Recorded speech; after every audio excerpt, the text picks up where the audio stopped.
नमस्कार, जय हिंद। स्वागत है आप सभी विद्यार्थियों का आपके अपने यूट्यूब प्लेटफॉर्म उदय एजुकेशन और उदय स्टडी क्लासेज में।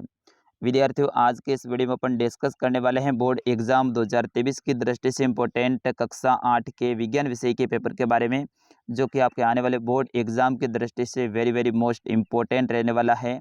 और आप सभी विद्यार्थियों के लिए आज का ये पेपर है, ये वरदान साबित होने वाला है, क्योंकि विद्यार्थियों इस पेपर में जितने भी प्रश्न हैं ये आपके एग्जाम में आने वाले प्रश्न हैं, यानी इम्पोर्टेंट रहेंगे।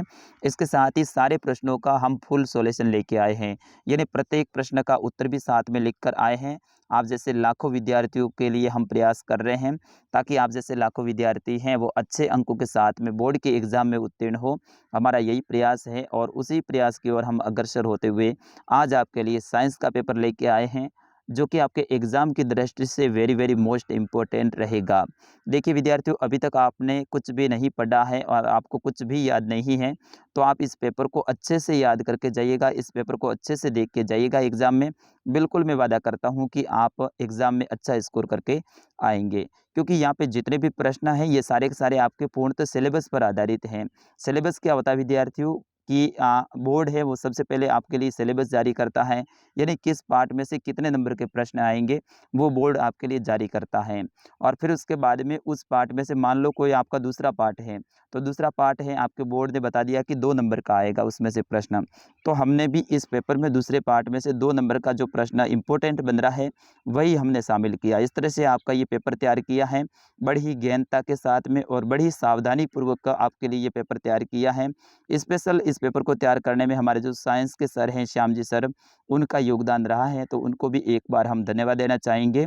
और आगे भी सभी विषय के जो स्पेशल आपके सर हैं, यानी इंग्लिश के अलग सर हैं, मैथ के अलग हैं, संस्कृत के अलग हैं, हिंदी के अलग हैं, तो सभी सर हैं वो आपके लिए अलग अलग पेपर तैयार करेंगे और हम इसी चैनल पे आपके लिए लेके आएंगे। तो विद्यार्थियों, आपसे निवेदन रहेगा इस चैनल पे आप बने रहें, वीडियो को लाइक कर दीजिएगा। आपका अपना चैनल है, अभी तक आपने चैनल को सब्सक्राइब नहीं किया है तो विद्यार्थियों चैनल को सब्सक्राइब कर लेना है, क्योंकि आपके एग्जाम तक सारे विषय की यहाँ पे तैयारी अच्छे से करवाई जाएगी और बिल्कुल हम आपके साथ में रहेंगे अंत तक।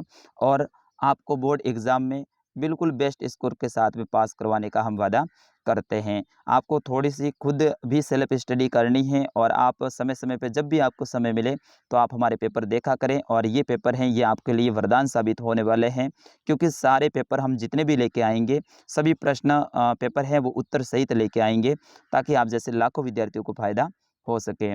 विद्यार्थियों, आपका समय ज़्यादा वेस्ट नहीं करते हुए हम बढ़ते हैं पहले प्रश्न की ओर। यहाँ पे जितने भी मिनट का ये वीडियो रहेगा आप अंत तक देख लेना, बिल्कुल ये आपके लिए रामबाण साबित होने वाला है। चलिए पहले प्रश्न की ओर बढ़ेंगे। पहला प्रश्न है कि थर्मोसेटिंग प्लास्टिक का उदाहरण है पीवीसी, पॉलीथीन, मेलामाइन, सभी।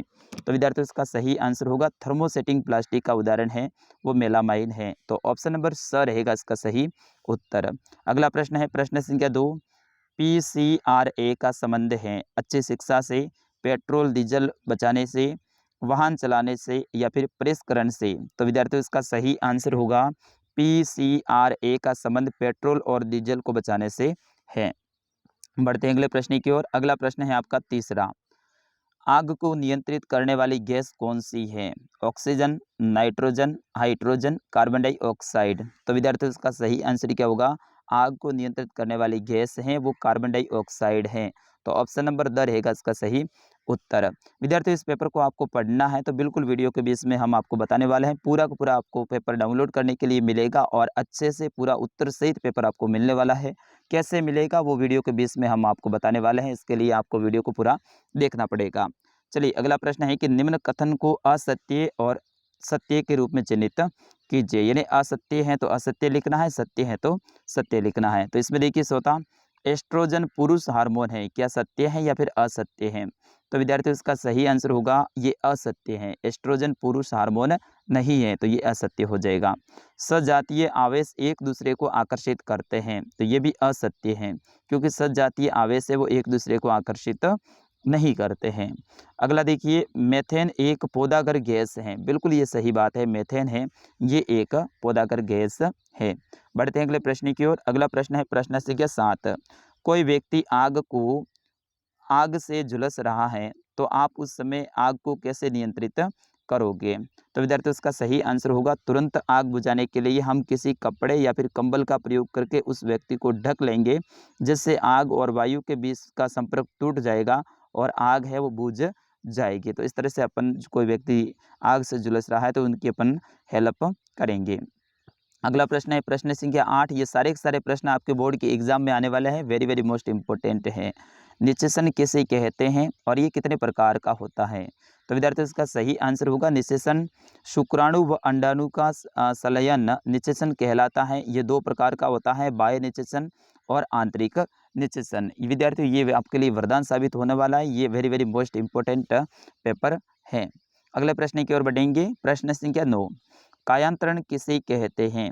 तो विद्यार्थियों इसका सही आंसर होगा लार्वा के कुछ विशेष परिवर्तन द्वारा वयस्क जंतु में बदलने की प्रक्रिया को कायांतरण कहते हैं। जैसे कि टेडपोल, इसका उदाहरण की बात करें तो टेडपोल है, ये कायांतरण होता है।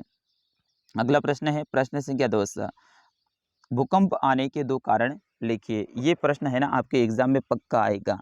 तो भूकंप आने के दो कारण लिखिए। एक तो हो जाएगा ज्वालामुखी के फटने से भूकंप आता है और दूसरा आता है भूपर्पट्टी के भीतर गहराई में विक्षोभ के कारण, यानी अंदर विक्षोभ हो जाता है भूमि के अंदर, उस कारण से भी भूकंप आता है। बढ़ते हैं अगले प्रश्न की ओर। प्रश्न संख्या 11। सूर्य से उसकी दूरी के अनुसार सभी ग्रहों के नाम लिखिए। तो सूर्य के सबसे नज़दीक में है वो बुध, फिर उसके बाद में शुक्र, पृथ्वी, मंगल, बृहस्पति, शनि, यूरेनस और नेपच्यून। इसको अरुण और इसको वरुण कहा जाता है। तो इस तरह से ये 8 ग्रह हैं। विद्यार्थियों मैं आपको बताना चाहूँगा सन 2006 से पहले हैं अपने यहाँ पे 9 ग्रह थे। एक ग्रह था उसको है 2006 में बोना ग्रह घोषित कर दिया है और वो ग्रह था प्लूटो। ठीक है ना, कौन सा था विद्यार्थियों? प्लूटो। तो 2006 से पहले 9 ग्रह थे, लेकिन उसको बोना ग्रह घोषित करने के बाद में अब 8 ग्रह हैं। अगला प्रश्न, सूक्ष्म जीव किसे कहते हैं और इनको कितने वर्गों में बांटा गया है? तो विद्यार्थियों इसका सही आंसर होगा ये जीव अत्यंत छोटे होते हैं और इन्हें बिना यंत्र की सहायता से देखना असंभव होता है, यानी इतने छोटे होते हैं कि उनको यंत्र के बिना अपन देख ही नहीं सकते हैं। सूक्ष्म जीवों के मुख्य 4 वर्ग होते हैं, जीवाणु, कवक, प्रोटोजोआ और शैवाल। तो विद्यार्थियों ये आपका इसका सही उत्तर है। अगला प्रश्न है पेट क्या है, बहुलक किसे कहते हैं? तो विद्यार्थियों पेट क्या है? तो पेट पॉलीएथिलीन है, जो कि पेट एक बहुत ही सुपरिचित प्रकार का पॉलिएस्टर है और इसका उपयोग है वो बोतल, बर्तन, फिल्म, तार आदि के उपयोग में होता है। बहुलक की बात करें तो बहुलक वह पदार्थ हैं जो कि बहुत ही छोटी छोटी इकाइयों से बने होते हैं और प्रकृति में पाए जाने वाले कपास भी एक बहुलक हैं। अगले प्रश्न की ओर बढ़ेंगे। प्रश्न संख्या 14। समूह फर्स्ट को समूह सेकंड से मिलान करना है। तो 1 को 2 से मिलान करना है, तो यहाँ पे इनको मिलान करना है। थोड़ा सा अपन इस तरह से यहाँ पे देखेंगे। पेट्रोलियम है उसका संबंध किससे होगा, कोल तार का संबंध किससे होगा, पेट्रोल का संबंध किससे होगा, इस तरह से आप इनमें। तो देखिए पेट्रोल है, इसे क्या होता है, ये एक वाहन ईंधन है। ठीक है ना, पेट्रोल वाहन ईंधन है। उसी तरह से पेट्रोलियम क्या है, ये तेलीय द्रव है। ठीक है ना, और कोल तार है, तो कोल तार का संबंध है वो किससे हो जाएगा, कोल तार का संबंध है वो आपके काला गाढ़ा द्रव से हो जाएगा और बिटुमन का संबंध सड़क निर्माण से हो जाएगा। बढ़ते अगले प्रश्न की ओर। प्रश्न संख्या 15। नीचे दिए गए वाक्यों की सत्यता की जांच कर सत्य और असत्य पर सही का निशान लगाइए। तो यहाँ पे सत्य और असत्य को आपको लिखना है। जैसे कि पहला है वनों उन्मूलन के कारण सूखा, बाढ़, मरुस्थलीकरण को बढ़ावा मिला है। क्या ये सत्य बात है? बिल्कुल सत्य बात है, क्योंकि वनों को अपन ज़्यादा नष्ट करेंगे तो वहाँ से सूखा पड़ेगा, बाढ़ आएगी और मरुस्थलीकरण है वो बढ़ेगा। दूसरा देखिए इसमें सफ़ेद हाथी, शेर, जंगली भैंसा, बारहसिंगा संकटपन जंतु है, ये भी सत्य बात है। अगला देखिए किसी विशेष क्षेत्र में पाए जाने वाले पेड़ पौधे उस क्षेत्र के प्राणी जात कहलाते हैं। तो ये बिल्कुल विशेष क्षेत्र में पाए जाने वाले पेड़ पौधे उस क्षेत्र के प्राणी जात नहीं कहलाते हैं, वनस्पति जात कहलाते हैं।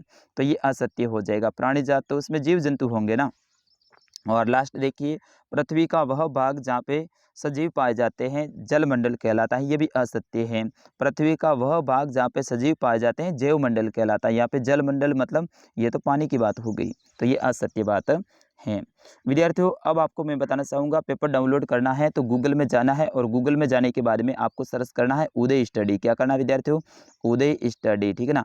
जैसे ही आप उदय स्टडी सर्च करेंगे तो वहाँ पे हमारी वेबसाइट आएगी। पहली वेबसाइट आएगी, उसके ऊपर आपको क्लिक करना है। उसके ऊपर क्लिक करते ही वहाँ पे नीचे खूब सारे विवरण खुलेंगे। वहाँ पे कक्षा 6 से 10 वाला ऑप्शन होगा, उसके ऊपर क्लिक करना है और उसके ऊपर क्लिक करने के बाद में कक्षा 8 के पेपर लिखा होगा, उसके ऊपर क्लिक कर देना। वहाँ से डाउनलोड करे का ऑप्शन आएगा, वहाँ से आराम से इस पेपर को डाउनलोड करके आप पढ़ सकते हैं। चलिए बढ़ते हैं अगले प्रश्न की ओर। प्रश्न संख्या 16, पादप कोशिका एवं जंतु कोशिका में 3 अंतर बताइए। मानव तंत्रिका कोशिका का रेखा चित्र बनाइए। तो विद्यार्थियों, इसका सही आंसर होगा पादप कोशिका और जंतु कोशिका में 3 अंतर। पादप कोशिका, इनमें कोशिका भित्ति पाई जाती है, इनकी रिक्तिकाएँ बड़ी होती हैं और प्लास्टिक उपस्थित होते हैं। उसी तरह से जंतु कोशिका, इसमें कोशिका भित्ति अनुपस्थित होती हैं, रिक्तिका बहुत छोटी होती हैं और प्लास्टिक अनुपस्थित होते हैं। तो इस तरह से इनका चित्र बनाना है। प्रश्न संख्या 17, बल व दाब में अंतर बताइए। बल द्वारा किसी वस्तु में क्या परिवर्तन कर सकते हैं? तो विद्यार्थियों, सबसे पहले बल, तो बल किसी वस्तु पर लगने वाले धक्के या फिर खिंचाव को बल कहा जाता है।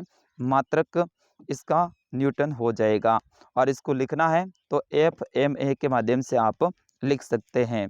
अब दाब की बात हो रही है, तो किसी पृष्ठ के प्रति एकांक क्षेत्रफल पर लगने वाले बल को दाब कहते हैं और इसका जो मात्रक है वो पास्कल होता है। यानी इसको अपन लिखेंगे तो P बराबर F/A लिखेंगे।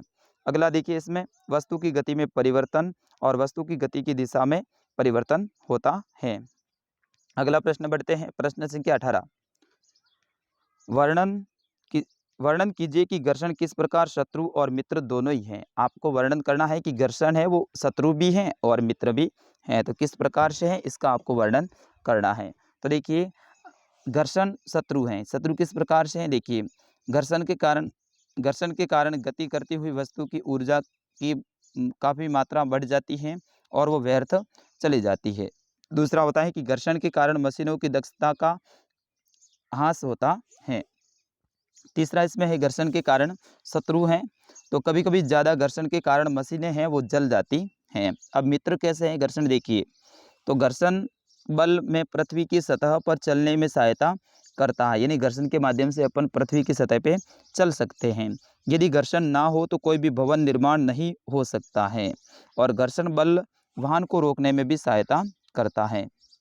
अगला प्रश्न है प्रश्न संख्या 19, एक दोलक 10 सेकंड में 90 बार दोलन करता है, तो इसका आवर्तकाल और आवर्ती ज्ञात कीजिए। तो ये आपको ज्ञात करना है। अगला प्रश्न है कि विद्युत लेपन दर्शाता हुआ सरल परिपथ का रेखा चित्र बताइए। तो ये विद्युत लेपन का है, आप देख सकते हैं सरल रेखा चित्र इस तरह से बनाया जाता है। फिर उसके बाद में अगला प्रश्न है कि तारा और ग्रह में अंतर बताइए। तारे क्या होते हैं और ग्रह क्या होते हैं? तो तारे अपना प्रकाश, तारों के पास में अपना प्रकाश होता है और तारों आकार में बड़े होते हैं। यहाँ पे तारों का आकार बहुत छोटा होता है, ये गलत है विद्यार्थी। तारों का आकार है बहुत बड़ा होता है, ठीक है ना। तारों का आकार बहुत बड़ा होता है, ये असंख्य होते हैं और तारे रात के समय टिमटिमाते हैं। ग्रह का अपना प्रकाश नहीं होता है और ग्रह है वो तारों की तुलना में छोटे होते हैं, ठीक है ना। यहाँ पे ये सही है, ग्रह तारों की तुलना में छोटे होते हैं और ग्रह केवल 8 हैं और ये कभी टिमटिमाते नहीं हैं, ये सूर्य के प्रकाश से ही प्रकाशित होते हैं। और अगला प्रश्न है प्रश्न संख्या 22, खाद व उर्वरक में अंतर बताइए तथा खाद के क्या क्या लाभ हैं लिखिए। तो खाद क्या है, उर्वरक क्या है, इनमें आपको अंतर बताना है। सबसे पहले खाद एक कार्बनिक पदार्थ है। खाद खेतों में बनाई जाती हैं और खाद से मिट्टी को प्रचुर मात्रा में ह्यूमस प्राप्त होता है। यानी इनको जो पोषक तत्व हैं वो प्राप्त होते हैं।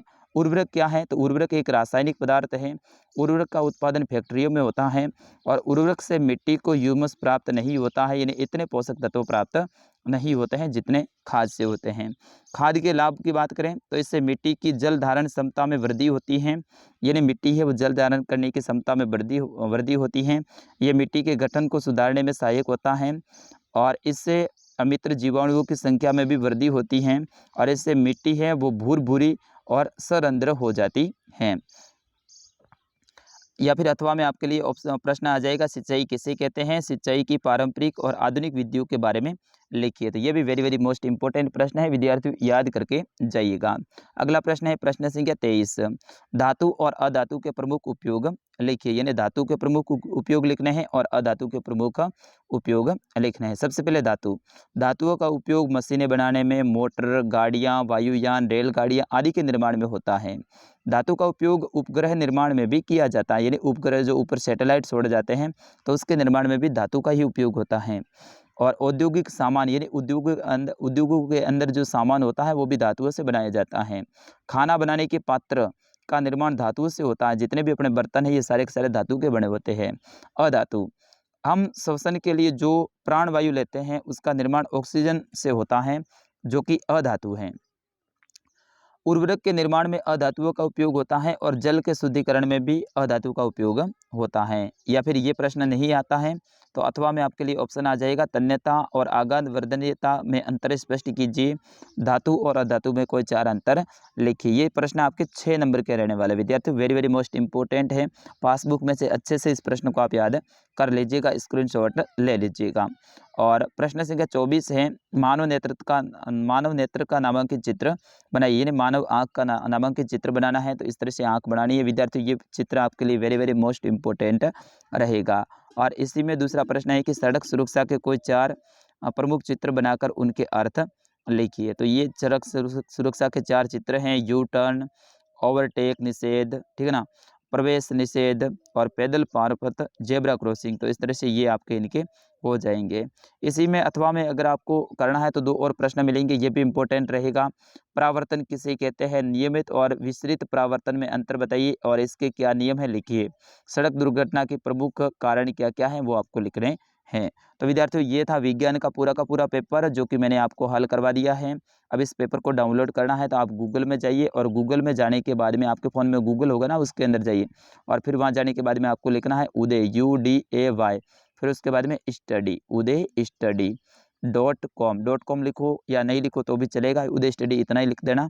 सबसे पहले हमारी वेबसाइट आएगी, उसके ऊपर क्लिक कीजिए, क्लास 6 to 10th वाला ऑप्शन आएगा, उसके ऊपर क्लिक कीजिए और वहाँ से डायरेक्ट आप चले जाइए कक्षा 8 के पेपर के ऊपर और वहाँ से डाउनलोड कीजिएगा। ये सारे के सारे पेपर आपको सभी विषय के पेपर वहाँ पे मिल जाएंगे। तो विद्यार्थी मिलते हैं अगले वीडियो में, तब तक के लिए आपके अपने सर उदय सर को दीजिएगा आज्ञा। नमस्कार, जय हिंद।